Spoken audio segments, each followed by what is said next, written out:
Walaupun sekecil apapun yang Allah ciptakan, itu adalah Allah mencipta dengan seindah-indah bentuk.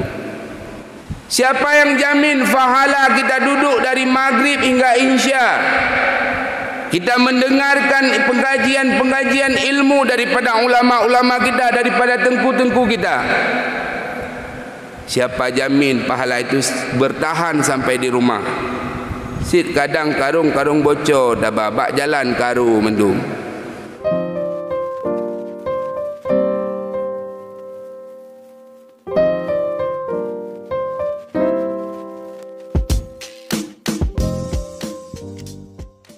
Assalamualaikum warahmatullahi wabarakatuh. Alhamdulillah.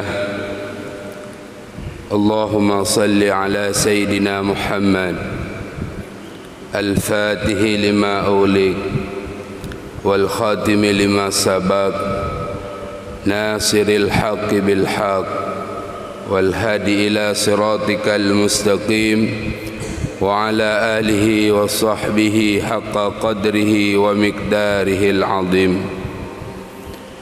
Puji syukur kita kepada Allah, salawat dan salam kepada baginda besar Muhammad sallallahu alaihi wasallam. Yang kami muliakan Habib Imam Syekh Masjid Hagubara Laut yang sangat mulia. Yang kami muliakan BKM Masjid, pengurus masjid, remaja masjid. Yang kami muliakan seluruh jamaah subuh yang dimuliakan oleh Allah. Pada kesempatan yang mulia ini, marilah kita menyimak yaitu nama Tuhan yang ke-12, ke-13 dan ke-14. Mudah-mudahan kita dapat beriman sehingga menimbulkan daripada akhlak, daripada Asmaul Husna di dalam diri kita untuk kita aplikasikan di dalam kehidupan sehari-hari. Allah memiliki nama Al-Khaliq, Al-Bari, Al-Musawwir. Al-Khaliq dipandang dari sisi bahawa Allah itu menetapkan atau menciptakan sesuatu. Misalnya di masa azali Allah sudah menetapkan bahawa hari Senin bulan sekian tahun sekian akan diciptakan sidra makhluk Allah di muka bumi. Jadi merencanakan atau memplanning itu namanya Al-Khaliq. Setelah Allah merencanakan atau memplanning sesuatu yang ingin dia cipta, maka Allah mewujudkannya, itu Al-Bari namanya. Setelah Allah menciptakan, mewujudkan hari Senin, bulan sekian, tanggal sekian, detik sekian, lahirlah kita. Itu telah mewujudkan.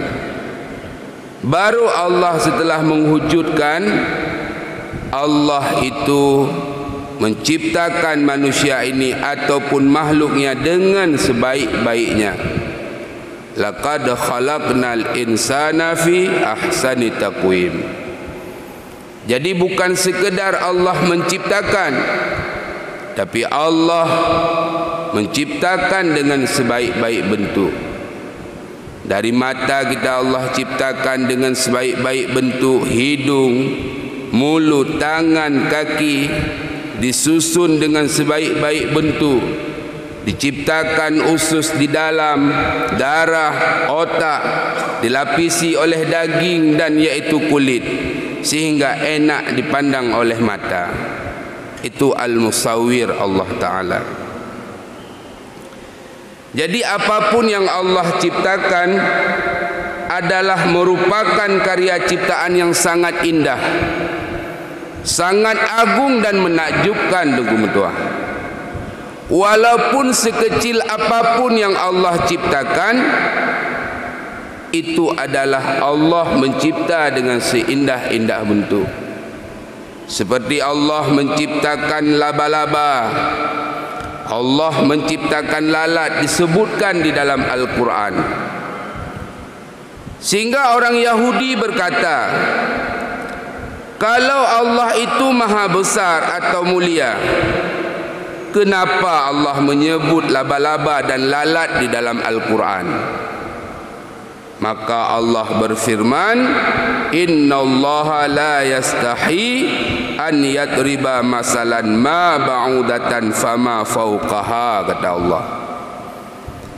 Sesungguhnya Allah tidak malu menciptakan satu contoh, seumpama nyamuk sekalipun, bahkan yang lebih kecil daripada nyamuk.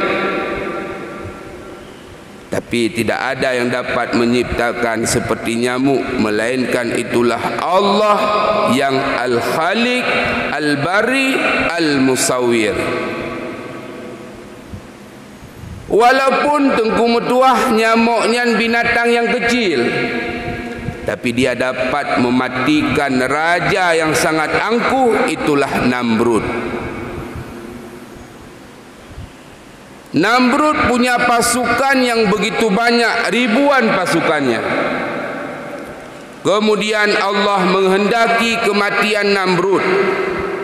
Allah mengirim kepadanya, yaitu Namrud, maka dengan kekuasaan Allah itamenglah nyamuk rot hidung Namrud, put peluh huruf, put peluh malam sakit lam utak. Sakit kepala Namrud gara-gara masuk nyamuk ke dalam hidung, sehingga meputar-putar nyamuknya bak utak si Namrud. Haik fikir Namrud, dia hempaskan kepalanya ke lantai, mati gara-gara nyamuk. Nyamuk dicipta oleh Allah, bisa mematikan manusia yang sangat angkuh. Jadi nama Allah Al-Khaliq, Al-Bari, Al-Musawwir itu apa gunanya untuk kita hidup di dalam dunia? Kalau kita telah beriman, tengku metua, kepada Asmaul Husna, nama Tuhan yang ke-12 dan 13, 14, maka kita harus membuktikan dengan akhlak yang terpuji pada diri kita. Bagaimana caranya? Kita harus memplanning hidup kita ini. Hidup hari ini harus lebih baik daripada hari kemarin. Hidup hari esok itu harus lebih baik daripada hari ini. Itu Al-Khaliq namanya.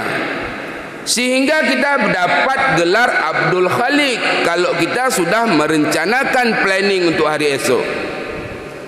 Misalnya tadi malam kita telah merencanakan untuk esoknya pu yang harus kita pegang.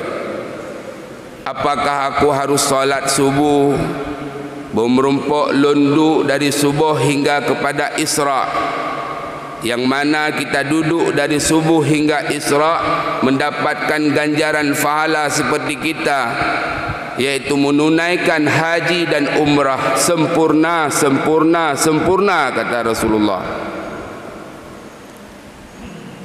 Setelah itu apa lagi yang kita planningkan?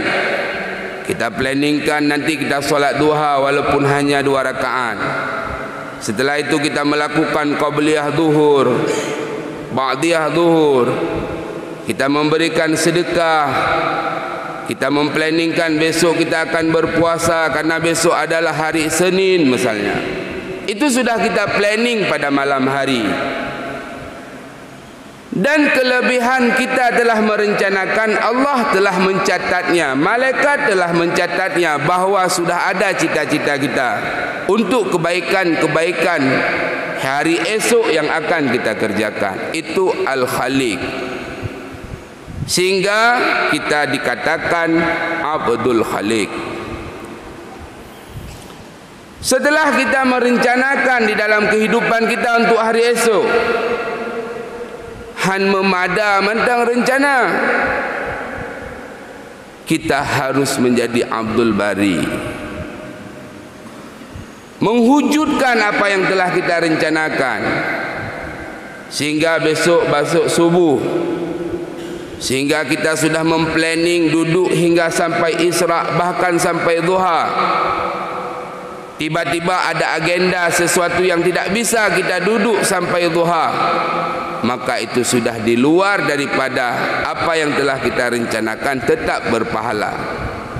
Ini tidak ada kemudaratan, padahal ada kesempatan, tapi niat di belakang itu sudah tidak kita wujudkan di hari esok. Berarti kita belum dikatakan beriman kepada nama yang ke-13, itulah Al-Bari. Setelah kita merencanakan Al-Khaliq, kita mewujudkan itulah Al-Bari, kita harus setelah mewujudkan, kita melakukan ibadat itu, sesuatu yang telah kita wujudkan itu dengan sebaik-baik mungkin. Itu adalah Al-Musawwir. Seandainya besok kita ingin berpuasa, baik hanya sekedar puasa-puasa saja. Karena kata Rasul, banyak orang yang berpuasa tapi apa yang dia dapatkan hanya lapar dan dahaga. Sehingga apa yang sudah kita planning, kita wujudkan, kita usahakan timbul kualitas yang lebih baik daripada hari kemarin. Sehingga puasa itu terbagi pada 3. Ada namanya puasa awam, puasa seperti yang banyak manusia kerjakan, hanya menahan lapar, menahan dahaga, menahan jima daripada yaitu terbit fajar hingga terbenam matahari. Tapi dia tidak mampu menjaga anggota tubuhnya, matanya untuk tidak melihat kemaksiatan. Dia tidak mampu menjaga lidahnya untuk tidak membicarakan orang lain di dalam keadaan dia berpuasa. Dia tidak mampu menjaga yaitu tangan dan kakinya untuk tidak melangkah dan mengambil yang bukan haknya. Berarti dia hanya berpuasa menahan lapar dan dahaga, tapi pahala daripada sisi Allah tidak ada dia dapatkan. Sehingga karena kita sudah memplanning, sudah merencanakan untuk ibadat ini lebih baik, sehingga kita harus naikkan kualitas puasa kita. Puasa khawas namanya. Kita berpuasa bukan hanya menahan yaitu lapar dan dahaga dan jima, tapi kita harus mampu menahan mata daripada memandang yang haram. Kita harus mampu yaitu menahan tangan dan kaki kita melangkah atau mengambil yang bukan hak kita. Kita harus mampu menjaga yaitu mulut kita untuk tidak membicarakan orang lain. Padahal kita sudah tahu orang yang mengupat itu lebih besar dosanya daripada berzina 30 kali di dalam Islam. Tapi upatnya haid dah bergada. Kita orang ahli ibadat, untuk melakukan amal itu mudah Tengku Metuah. Tak sembahyang subuh hingga Isra, gejuk pahala haji dengan umrah sempurna, mabrur. Tapi siapa jamin untuk menjaga amal ini sangat sulit, karena perampok amal begitu banyak di dalam perjalanan kita. Tak debit dah masjidnya, tak duduk bak kedai kopi. Siapa yang menjamin amal subuh ini selamat? Melakukan amal mudah, menyelamatkan amal yang sulit. Siapa yang jamin pahala kita duduk dari maghrib hingga isya, kita mendengarkan pengajian-pengajian ilmu daripada ulama-ulama kita, daripada tengku-tengku kita? Siapa jamin pahala itu bertahan sampai di rumah? Sit kadang karung bocor, dah babak jalan karu mendung. Tidak ada. Sehingga kita memplanning Al-Khaliq, Al-Bari, Al-Musawwir. Sehingga Al-Musawwir kita ciptakan ibadat yang telah kita planning itu dengan sebaik-baik bentuk. Begitu juga dengan salat. Kalau hanya sekedar ruku, sekedar sujud, anak-anak kita lebih baik daripada kita.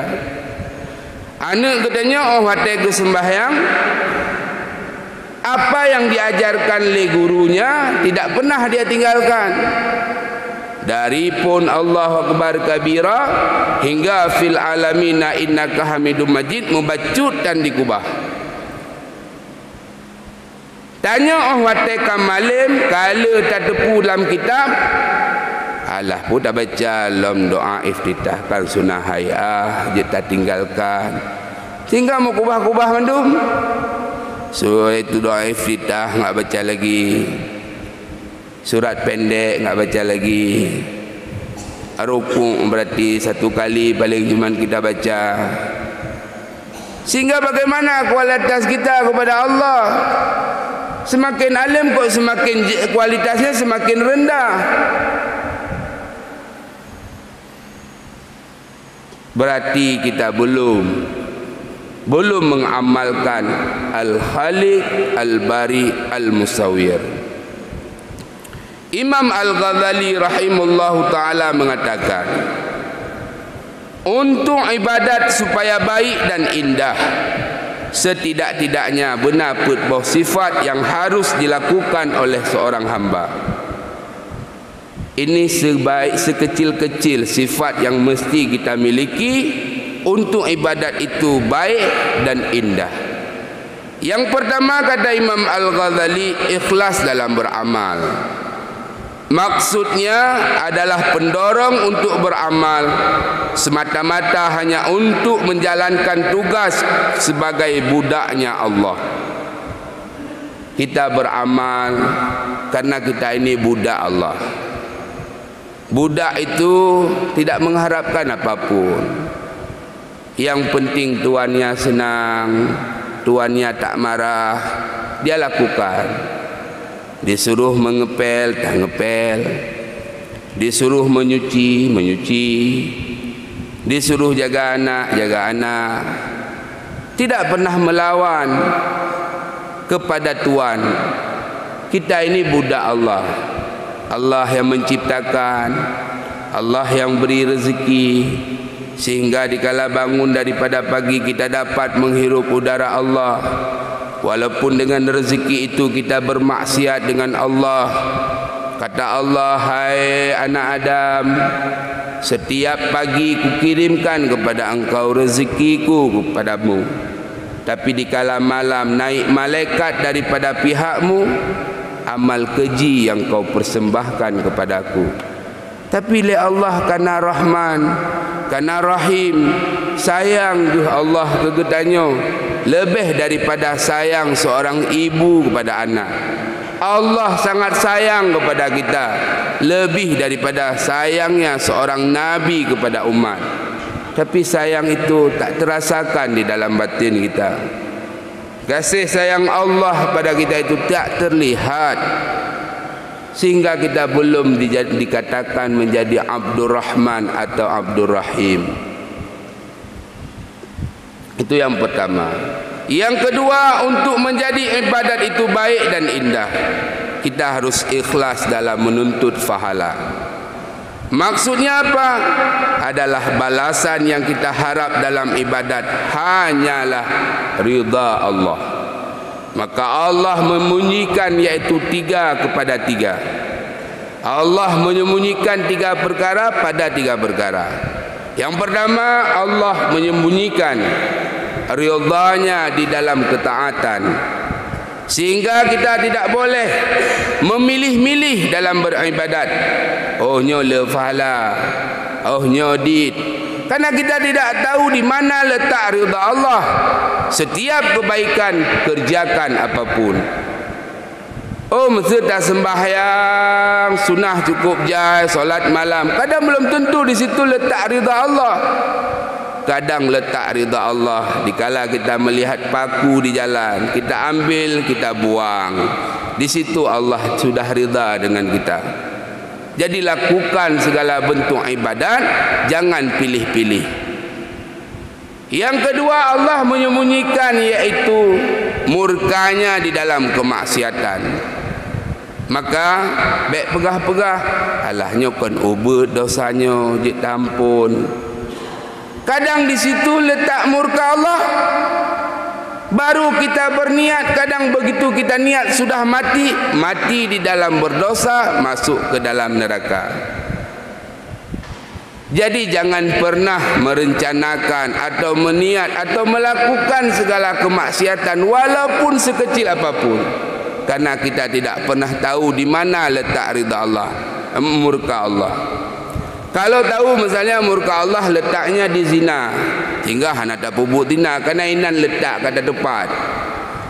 Tapi ini kita tidak pernah tahu di mana Allah letakkan iaitu murkanya. Pu bak zina, pu bak mabuk, pu tengah getanya mujudi, atau kita sakiti orang, kita tidak pernah tahu. Tapi yang jelas, jangan pernah melakukan kemaksiatan walaupun sekecil apapun.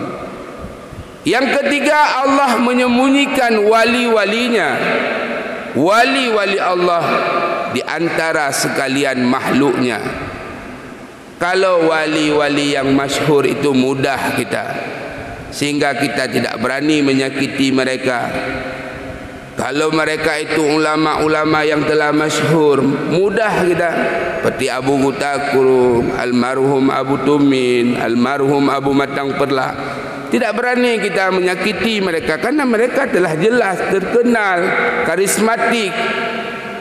Tapi kalau ulama-ulama yang tersembunyi, wali-wali yang tersembunyi, ini tidak tahu kita.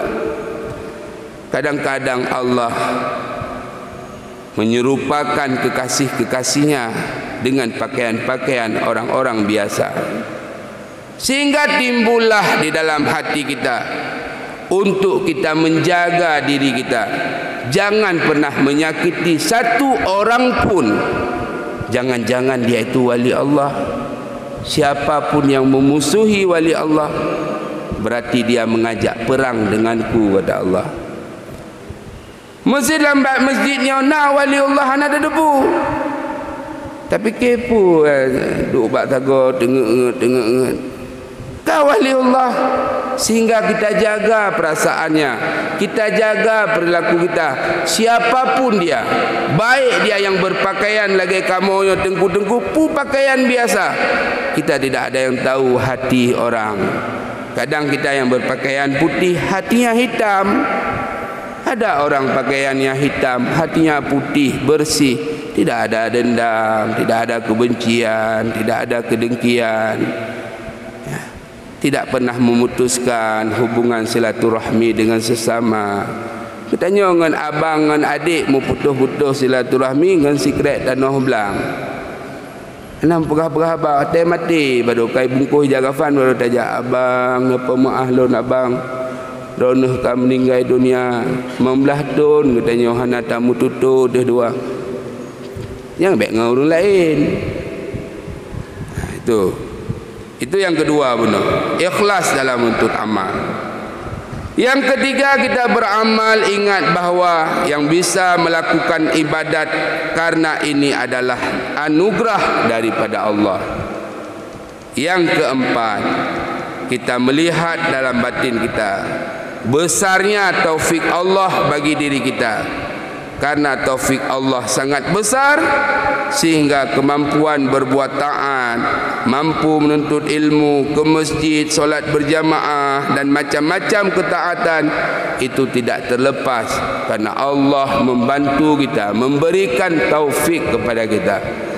Sehingga orang yang tidak melihat seperti itu, berarti kata Imam Al-Ghazali ada sifat ujub di dalam hatinya. Bukankah waktu dikumandangkan azan, hayya 'alas salah, hayya 'alal falah, ihale dengku muadzin, mari solat, mari melaihkan kemenangan.